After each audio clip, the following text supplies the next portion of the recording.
What's up, guys? My name is Khan, and we're back today with more Railroads Online, and today we've got a brand new update, which I'm actually super excited about. I didn't realize it was coming out, and it's the March update. It's currently available in the beta branch on Steam, so you have to, right-click properties and select the betas, but this update adds some stuff that I wasn't expecting, and I'm kind of super excited about it. So we're just going to take a look at it, and then we're probably going to deliver some products because we still have to do that. You'll notice I actually did fix the cattle farm. I just added a couple of crossing tracks here, so now no matter what way we come into the cattle farm, we can leave in either direction. And it's a little bit tight. The tracks get to some 50-meter radiuses, but you know what? It works no problem, and it'll get the job done. It's a nice industry track, and it'll work great. We can come in, we can leave in any direction, and it shouldn't foul up too much stuff. Now, the first thing they added, which I think is super cool, is they added, I gotta look up the name of this. I gotta grab the update list, because I honestly don't know the name of this.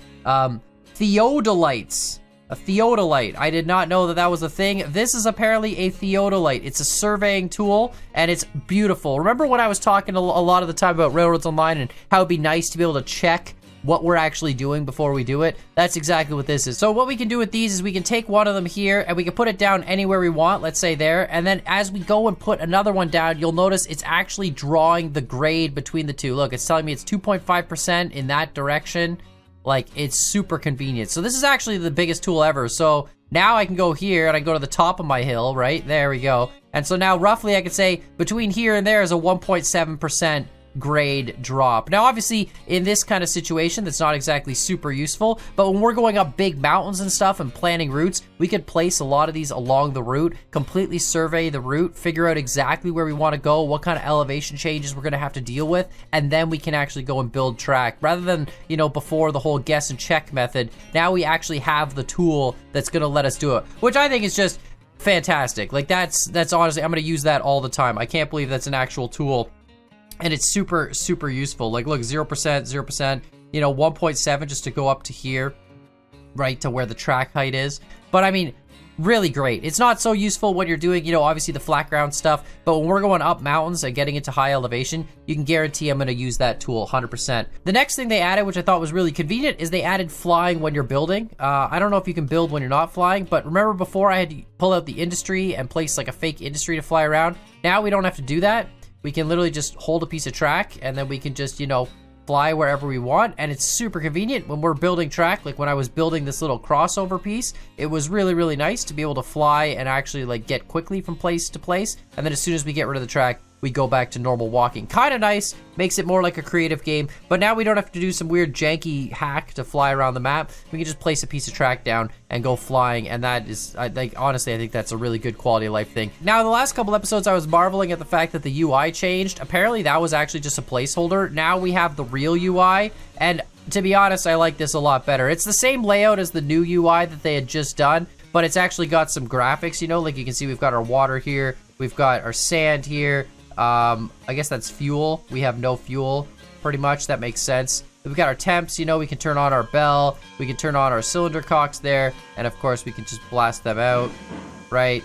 It's pretty cool stuff. So they actually updated the UI. I like this a lot better. It's a little less janky, looks more, steam whistle related or steam train related. We've got our whistle up there. It's a lot nicer, I think, and I think it's a pretty cool thing. So, nice that they've got a UI change, nothing too crazy about it, but it does look better, I think, than it did when it was just a bunch of, let's say, Microsoft Windows style UIs. Of course, they added new locomotives, which I'm already way far behind on anyway when it comes to updates, because, I haven't really been in the locomotives for a while. All right, so apparently they've added the DNRG, the Denver Rio Grande Class 47, which is this thing right here. It's another 10-wheeler.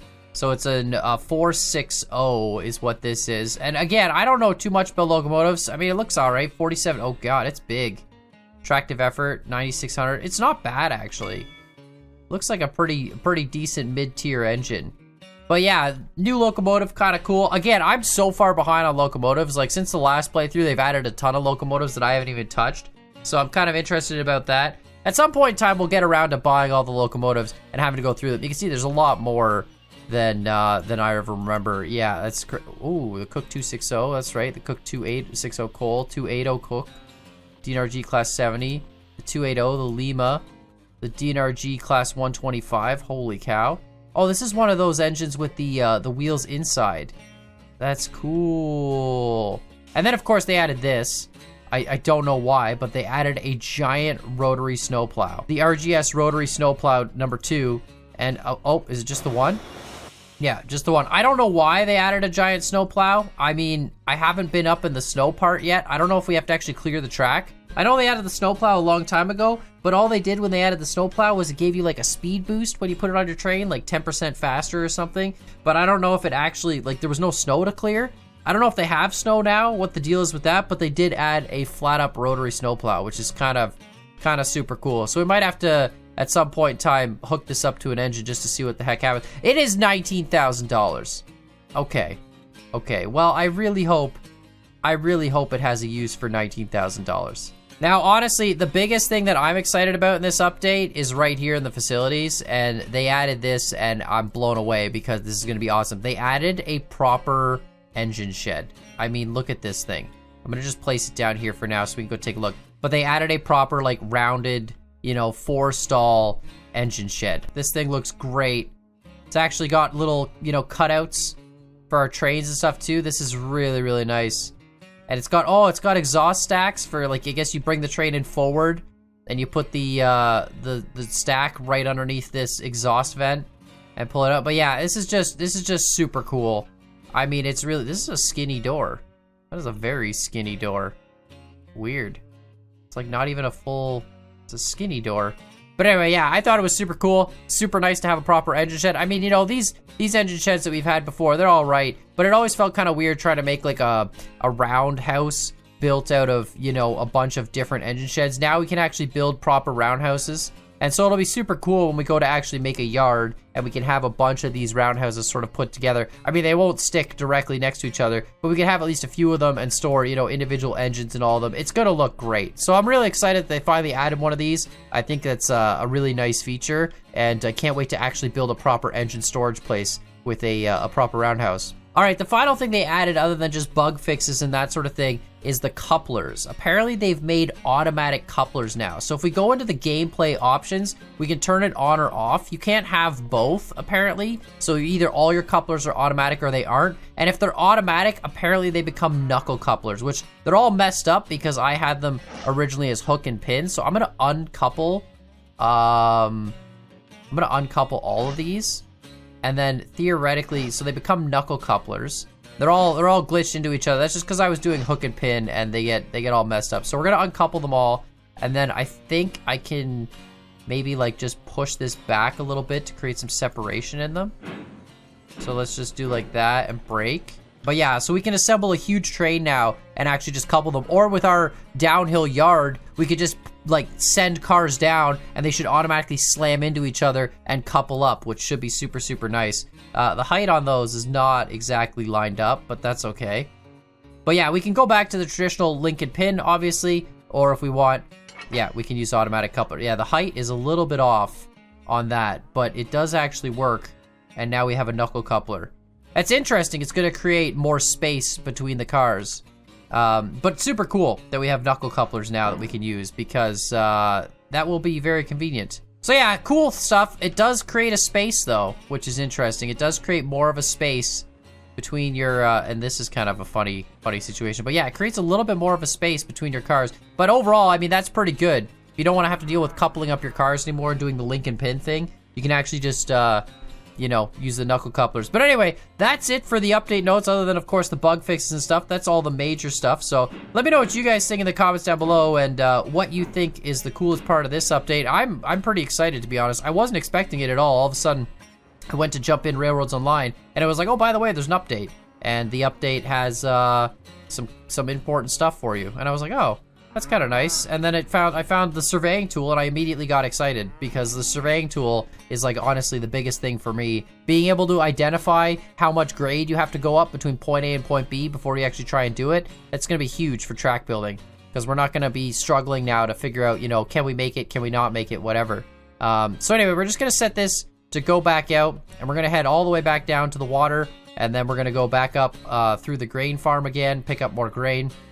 and come back and deliver it to the cows. Apparently in the last episode, we didn't actually create any cows, which is unfortunate, and a few people were saying you need 5 of each product at the cattle farm to create a single cow. So we're gonna go back all the way to the water well, get some water. We're gonna stop on our way at the grain farm, get some of the grain and those products, and then come all the way back up here and deliver it. But super cool update in my opinion. I mean, it's just so much stuff to do. It's gonna be super cool to try out the snowplow. I really hope you have to actually clear snow. I have no idea. They're making all these like plows and stuff, so I would assume you have to clear snow. But the knuckle couplers, like that's pretty good too. And of course, new locomotives, which I mean, I'm so far behind on locomotives, it's not even funny. I just need a whole ton more money, and then we'll be able to, you know, actually buy some stuff.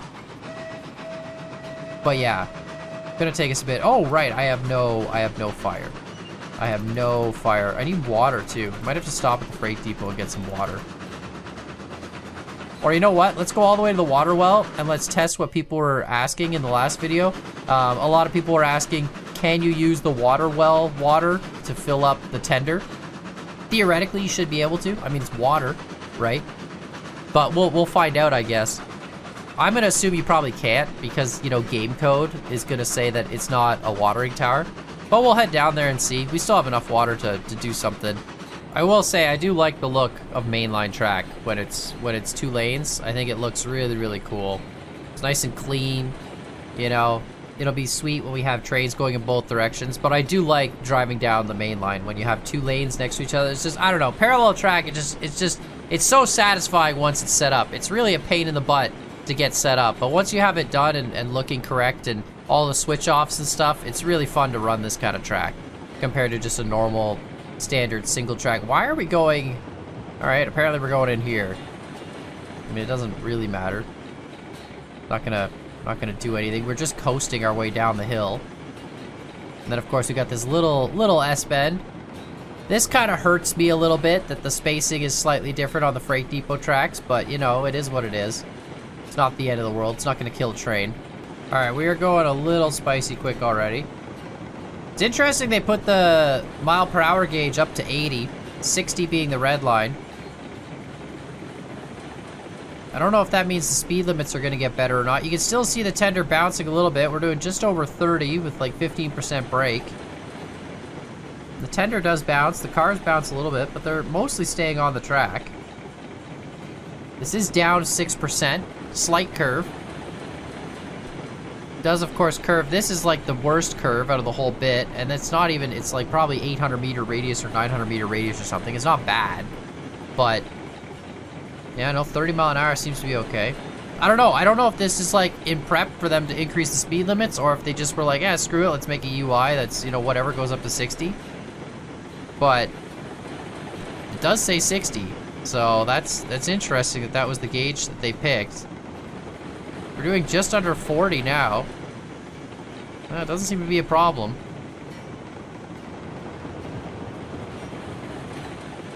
This thing is going quick. Love it. Then we'll have to build a big switch off section here to go to the sawmill, make a big sawmill industry. Probably not gonna have a loop at the sawmill, just like a Y to turn locomotives around and pull trains out the other way. Just because of, you know, the layout of this. It's probably just gonna be a bunch of straight. Oh, there's a hill there too. Well, good thing we have a surveying tool. We'll be able to check how much up from here we have to go. That's gonna be super convenient, but yeah, it's up on a hill. It's on a slight little hill. Not huge, but enough. We're right now down in like the floodplains. Pretty much like below water level, I think. All right, apply some brake. Brake it up. Slow it down. Just don't overdo it. And we're gonna see if we can fill the tender with this. I got a lot of comments asking if we could fill the tender. And I was like, I honestly don't know. Seems like you should be able to, right? Oh, look at that. That was actually like perfect. Okay, so let's see. If we open this up and we rotate this guy into position, I don't think this is gonna work. But if it does, I mean, you know, great. But then the question would be, does that mean that you can use a water well to fill? Okay, so there's the water going into the tender. I don't think it's making a difference. Yeah, no, it's not. It's not changing the water level at all. Now, mind you, this is water level in our boiler, I think. Not water level in the tender. But still, no, it's not going up. So yeah, there you go. I think the software says it's got to be a different water source. Like the water well water is different than the tender water. And I think that's just something written into the game code. All right, nice. First car is full. They also changed the freight. I see that the freight UI as well. Part of their UI changes. 1,000 kilograms. Oh, I see. The freight is 1,000 kilograms per water. Okay, that's cool. They give you both kilograms and pounds now. But it's interesting in this, they give you only Fahrenheit for the temperatures. And I don't know how to change them to Celsius. I'm a bit of a Celsius person. Fahrenheit is for your oven, and Celsius is for everything else. That's sort of the logical way to approach temperatures. You know, you measure your oven in Fahrenheit, and I accept that. That's okay. You know, there's a lot of oven manufacturers in the States, but you know, for everything else, like Celsius just makes more sense. But anyway, let's get out of here. Let's go back to the grain depot, or not the grain depot, the grain farm. Pick up those products, and then head back over to the cattle farm.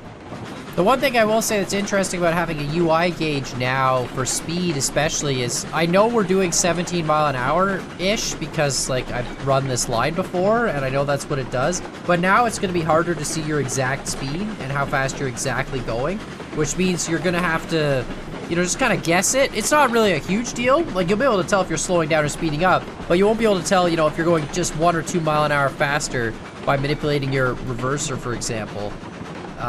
You just kind of have to, yeah, no, see, that's, now I think we're going slower.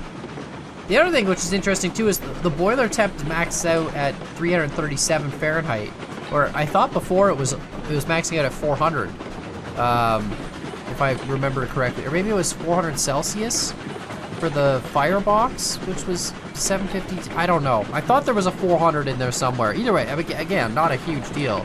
All right, so this thing's gonna climb. It shouldn't have any problem climbing its way out at full speed. We've done that before. So let's just go to the wheat farm and let that thing climb its way out. And let's go set some switches here. And then we'll just sort of wait for our train to come up. I think nighttime is coming soon. But yeah, we're gonna set this up. That's gonna go that way, perfect, to that direction. That's good. This switch needs to flick over. This one needs to come in here. Whoops. There we go. You need to come in that way. Excellent. And then this one needs to come that way. Perfect. So it's going to come up here, cross over. It's going to come up here, cut into here. And then I guess we can probably go to the other side and just set our escape switches as well. I don't know how far the train is. No, I don't see it yet, so we're probably okay. But yeah, it's kind of nice you can teleport. It should be fine. I mean, coming uphill, it shouldn't have any risk of derailing. And it should make it at 100, 100. All right, so leaving, it's going to leave out this, which is fine. It'll automatically set this switch, which is already set anyway. That's fine. And then we just have to flick this one to get it back onto the main that it needs to go onto. So there it goes to there, and then it comes out here. Perfect. And then it goes across here to get back onto the right lane going forward. Excellent. Let's go back here. And hopefully our locomotive's going to show up soon. There it is. Holy cow. That's ridiculously cool. It's so nice that it can actually just do this climb on its own. Doesn't need any help. And then we can just pick it up right away. It is coming in pretty quick. But we'll just grab it and get knocked off it. And we'll just cut the reg. Done. And there's a little bit of a hill here. And now I think we have to load up both straw, bales, and the grain. So we'll just kind of stop here quickly for the straw bales. Fill that car, please. Thank you. And the next one, excellent. Let's go over to the grain. Of course, nighttime's coming, so we'll just turn on the light. Okay, that's good. Perfect. Let's get up to the grain. I did actually have a comment that explained how back in the day they did use grain in boxcars, which is kind of interesting. Apparently, grain it decomposes quickly or rots quickly or something like that, and grain hoppers that were fully covered didn't come in for a while. So prior to having fully covered grain hoppers, they had to use boxcars because they would be fully covered. You couldn't leave grain out in like the rain and the elements and stuff. You had to make sure it was always covered and protected. And then, of course, once fully covered grain hoppers came in, you know, apparently then that all changed and they started using those instead. This is what the comments tell me. I believe them. It seems realistic.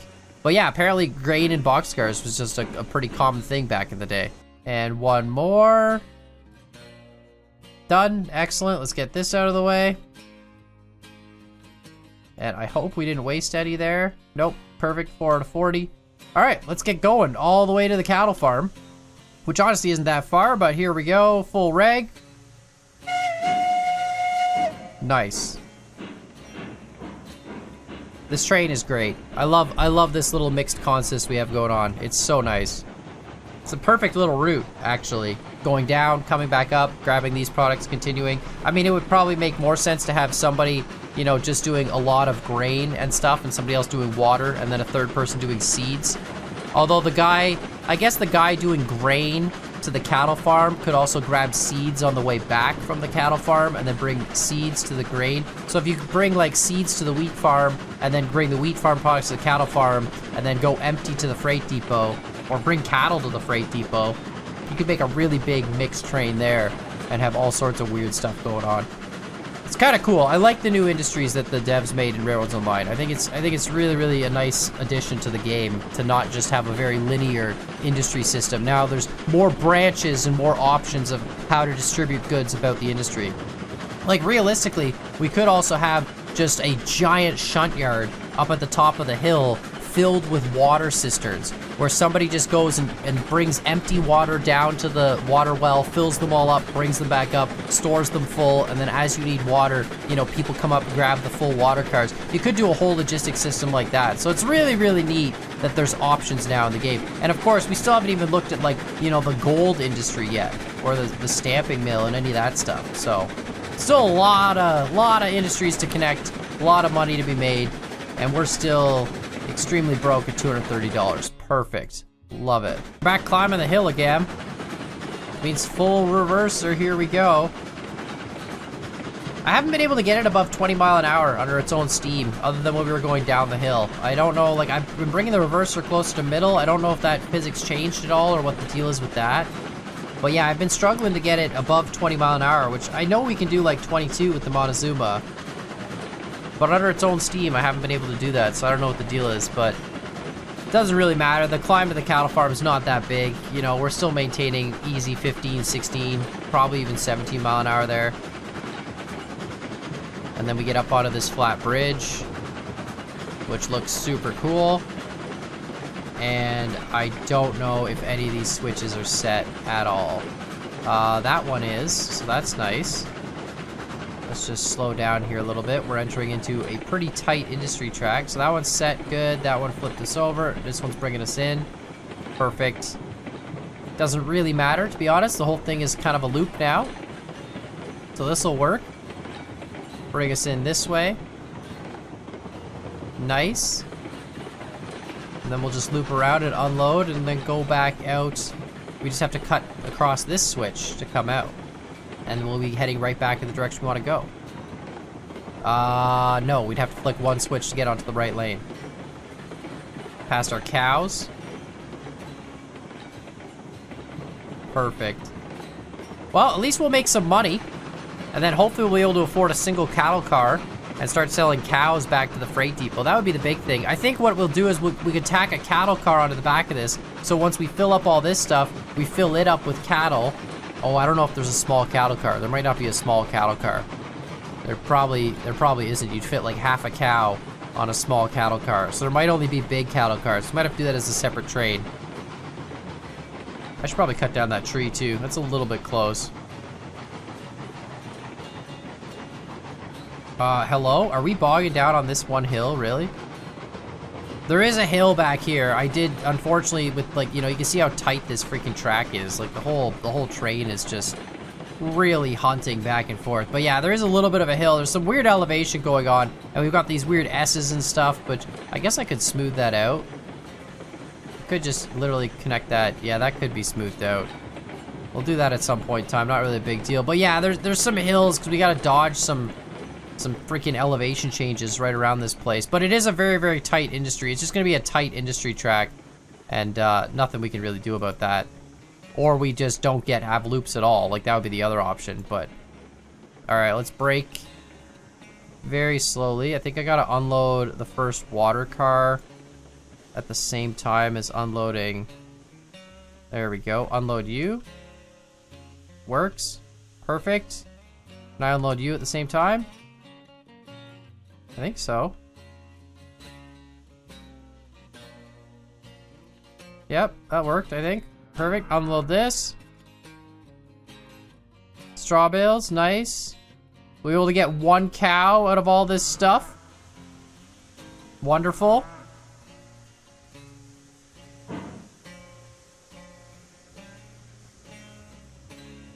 Drag that forward. Stop right here. Perfect. Grab that, unload that. 2, yep. Nice, okay, perfect. And then just the grain. And now we should get a cow out of this, hopefully. And we're already set to go back across and back out. Awesome. Alright, please make me a cow. I really hope it gives us a cow. I mean, it's a lot, though. 5 and 5 of everything. It means we need more grain deliveries. We need more wheat farm products, too. We're almost out. That's probably good enough. Yeah, 1. Okay. Alright, I got 8. I got 8. Tons of water. 36 water. We got 8. Are we making a cow? Are we building cows? Please build a cow. It's not building a cow. Wait, is it? Oh, the bar's going up. I think the bar's going up. Last time the bar went up too, and then it got stuck like right here and didn't continue. Come on, make me a cow. Make me a cow. Bar is almost full. It's so hard to tell. It's like green on white. The bar is full. Hello? Hello?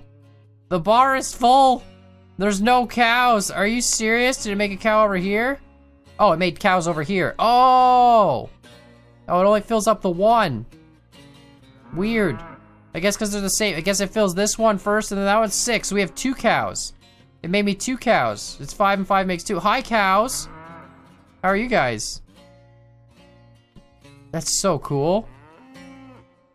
Alright, so I guess it fills this one first and then that one. How much product did that actually consume? Is it 5 and 5 and 5 makes 2?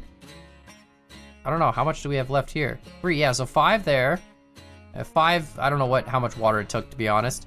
And 5 there. 5 and 5 and some amount of water makes 2. Interesting, but they only go to the one side. Well, let me know what you guys think in the comments down below. Let me know what you think of this update. Really, really cool. I'm excited. I like the fact that we've got some, nice quality of life things. The surveying tool, like I said, biggest thing for me. I'm really excited to actually be able to lay out some track and know where I'm going before we go there.